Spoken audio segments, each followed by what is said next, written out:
Good evening, penny pinchers. Welcome back to the farm. Happy Saturday evening.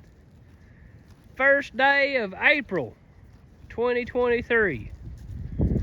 We ain't got no April Fool's jokes for you today, guys. But I tell you what we do have. We got a bunch of mamas that is getting very, very close to having us some babies. I believe are two heifers right here, the orange one and this baldy face one right here. They're getting very, very close. Their bellies is getting big, their udders is filling up nicely. And it seems like they're trying to stay off to their self. You'll see the little orange one went over there kind of away from everybody. We give them some new mineral that we've never tried this kind before. What brand was it, Dad? I never even thought to look. I have the ticket right here. I'll have to study up on it. Got it upside down. That's one way of not being able to read. Let's see. When you're blind. High mag mineral with garlic. That's what we got. So we had a guy here that sells local, has his own local feed business, and Dad got up with him and asked him if he could get us some high mag mineral, and that's what you want to feed in the springtime, guys, to help combat grass tetanus. When this new spring grass gets to growing, grass tetanus is very, very likely, more likely so than any other time of the year, for your animals to get that. And I'm not going to go into the science of that because I don't exactly know how it is. I think it's something about the grass cuts their tongue and cuts their intestines somehow or another, Dad says. And yeah, however it works. Yeah. Any which way, high mag mineral is supposed to combat that. So that's what we're feeding. Instead of feeding just our normal, just general trace mineral this time of year, we supplement it with high magnesium mineral to combat that. So these cows, it's like I said, we got the garlic salt in it. So these cows, they're turning into it, guys. We don't keep mineral by them 24/7. So when you see us pulling around the feed trough like that right there, that's why they flock to it like they're getting grain or something like that, guys. So we don't keep, like everybody else, like Greg Judy and guys like that, we don't keep mineral with them 24/7. We should, but we don't. But guys, right there's another mama. Just judging by the back quarters here, you guys can see.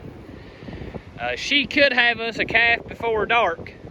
And guys, I don't know about you all, but here in Kentucky, we are experiencing some crazy, crazy wind. And if it's muffling out the audio, I apologize, guys. Has been about the windiest spring that I can remember. And I've not been around very long, but it is by far the windiest. And it is just flat blowing. Here's the new calf mama. She's doing good. She's drinking out of that them front tits very well, looks like. The back kind of low riding. That's the way it's always been over here. Yeah. You see that mineral there, guys? It's kind of white colored. Garlic's supposed to be a prohibitor on flies. Yeah, the garlic's supposed to help with flies, and we actually seen some flies on these cattle this week. Right here's another mama she's the oldest cow in this herd. She should be having a calf sometime. She's getting close, but not as close as some of the rest.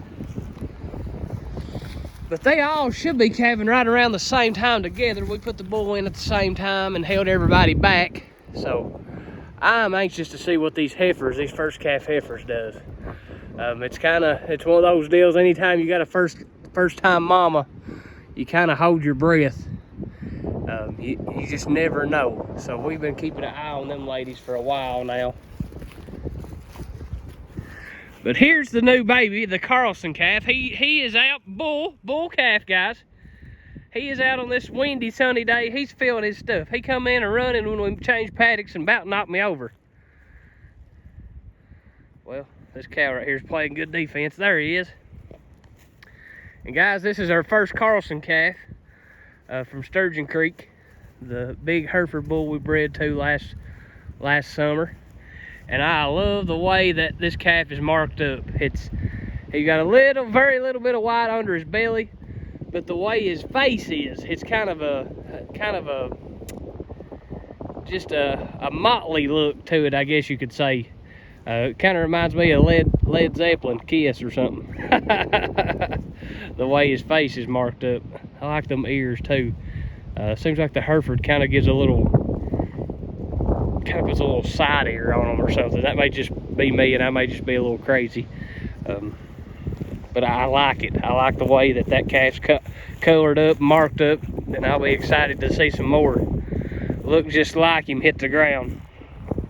Here's the other heifer that I'm thinking she may calve first, just judging by the way she's bagging up and milking down. I'm thinking she might have her calf before the orange heifer does. But guys, nothing new to report here. Just a shout out. We do have the heifers still.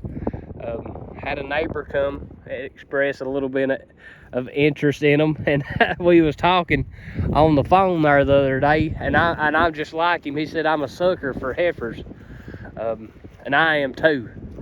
There's nothing prettier than just a field full of heifers, guys. And they actually had here in Eastern Kentucky the Laurel County Cattlemen's heifer sale today. The Laurel County Cattlemen's puts that heifer sale on every year and has for the last probably 5 or 6. And they do a fantastic job. They have it there at the Wilderness Trail Livestock Market just off Highway 30 there in Laurel County. A top-notch facility it's not a cattle market or anything like that. It's a sale barn, and it's got the separating pens in the back. That the Extension Office and Cattlemen's Association up there in Laurel County has built. And guys, they do a fantastic job up there with that sale. And I had an uncle that went to it, and he said they was selling open heifers up there today. Of course, they're all the cost share, fully vaccinated, fully weaned, guaranteed open, vet check, the whole shebang. He said they was selling one right after another, and at $1,700 a head. Guys, that's pretty stout right there. That's pretty stout. I watched them selling Somerset on the internet this morning, and they was selling just old common calf pairs like we have here for $1,700, $1,500, $1,800 a pair, guys. So hey, it's for a man or a woman that's in the selling business, it's a great time to be in the business or getting out of the business, however it works out. But guys, a man can really, if he has some heifers, just saying, if he had a set of heifers or something that he was thinking about getting rid of right now, would be a very fine time to do that, guys. So with just being totally transparent after our video that we put out there a few days ago of selling our heifers, that may just drive us on home, making our decision for us. Anytime you can sell heifers for that kind of money, guys, or even anywhere close to that kind of money, it's you about got to. I'll say it that way. But guys, every day that passes by, we're getting closer and closer to that spring flush. We're holding our cows back. We're trying our best to keep them on this back half of the farm, guys, where we've had them all winter. I know there've been a few times that we moved them over just for convenience purposes, but we're trying our best to hold them back simply because we want to get this spring grass growing just as high and as hard as we can get it to grow before we turn cows loose on it. And just to be honest, I don't know that we have enough cows to make a big enough impact, even if we did turn them loose on it to stunt the grass, so to speak. But guys, if you are doing something similar to the same thing we're doing, guys, if you could hold them back as long as you possibly can. If you got some grass that you've not turned into, if you got the grass, you got the hay, to hold them back just as long as you can, I personally would advise it. Because guys, the longer that you can keep them cows off of that new spring grass, just the more that it's going to crank. And if you can let it get up 8-10 inches before you turn cows in on it, guys, you're gonna be way ahead of the game. You're gonna be way ahead of the game. And just, I mean, just a friendly warning, a friendly, just from a friend to a friend, you could say, guys, if you've not got grass on your farm right now, if you've not got grass starting to grow, your farm's not greening up, from a friend, you need to change your ways. Because if you don't have grass now, you're not going to have it the rest of the year. Yeah, it's going to grow a little bit here and there between now and July. But guys, here in the next month, it's going to be as good as it gets. And if you ain't got grass in the good times, you sure ain't going to have grass in the bad times, and you're going to start having to feed hay in August and September again like you did last year. Guys, and we just got done filling our taxes out. Guys, there's a better way. There's a better way than just turning your cows out and going and find them when you need to sell something. There's some management that has to take place, guys, that to make your outfit profitable. So tune in with us, guys. We do rotational grazing here. If this is one of your first videos or first times tuning in with us, we do rotational grazing here, guys, and we are fixing to start back up full time. We're still in the winter lull, just a touch. The grass ain't started cranking here yet. But when it does, guys, we'll really start rotating, and you guys can really see what we're about here at Penny Pincher Farm. Like I said, if this is one of your first videos that you're watching and trying to figure out what we're doing, guys, we're just a bunch of normal people that likes cattle, likes the cattle business, that has a family farm here in Eastern Kentucky. And we used to do it the conventional way, just turn the cows loose, and in September we'd start feeding hay because we run out of grass, and we would supplement that with grain. And every year we was just losing money. We wasn't making no money. And we started the rotational grazing thing with the electric fence, the poly braid, and the step-in post, guys. And ever since we've done that, started 2 or 3, 4 or 5 years ago, guys, we've made money every year, and every year we started making more money. The better your farm gets, the more fertile that it gets, the more grass that it puts off, the more cows that you can run, guys, and the more cows you can run with less input costs, the more money you're making. So guys, if this is one of your first videos and you're not very familiar with us, welcome. Stick along with us. We're not professionals by no means. We don't claim to know it all. We learn something new every day.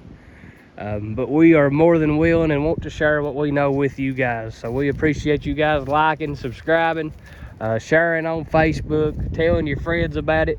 Hey guys, we appreciate your comments.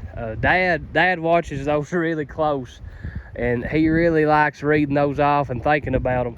So you guys have got questions, got comments, concerns, whatever it is, you guys let us know. Comment below these videos, and Dad will see them, and he will make mention of them. Ain't that right? That's right. All right, guys, this is Penny Pincher Farm, letting the grass grow and giving God all the glory. Have a good day.